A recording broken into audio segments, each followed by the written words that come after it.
भारत को हमेशा से मध्यम वर्ग का देश माना जाता रहा है। यही कारण है कि मारुति कार हो या नोकिया का फोन, भारत में लॉन्च होते ही ये किफायती प्रोडक्ट हिट हो गए।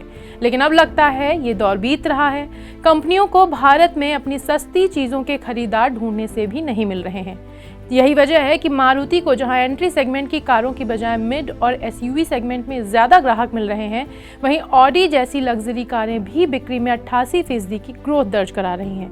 यही नहीं, देश में 1 लाख रुपए से महंगे स्मार्टफोन की डिमांड बीते 1 साल में 100% बढ़ चुकी है। वास्तव में देखा जाए तो ये आंकड़े सिर्फ और सिर्फ भारतीय ग्राहकों के बदलते मिजाज की मात्र झांकी हैं। ये हालात तब हैं जब बीते 1.5 साल से महंगाई चरम पर है और रिजर्व बैंक से लेकर सरकार आंकड़ों में महंगाई घटाने की कोशिश लगातार कर रही है। देश की आम जनता भले ही महंगाई से परेशान हो, लेकिन रियल एस्टेट बाजार को देखकर आपको महंगाई का एहसास शायद ना हो।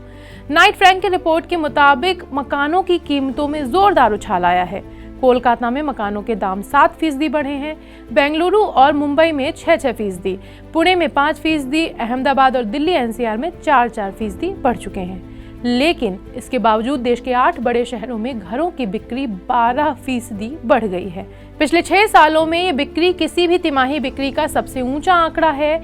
देश की आर्थिक राजधानी मुंबई में घरों की बिक्री 4% बढ़ चुकी है। वहीं दिल्ली एनसीआर में मकानों की बिक्री 27% बढ़ी है।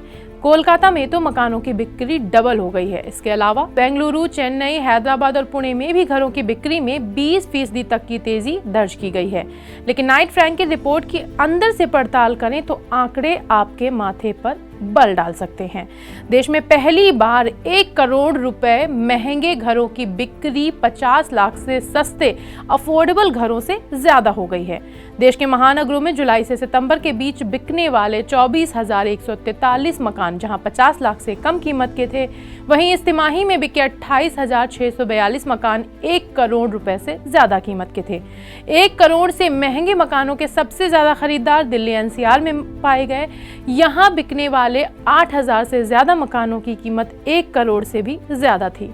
इसके अलावा मुंबई में भी 7,000 से ज्यादा मकानों की कीमत 1 करोड़ के पार रही।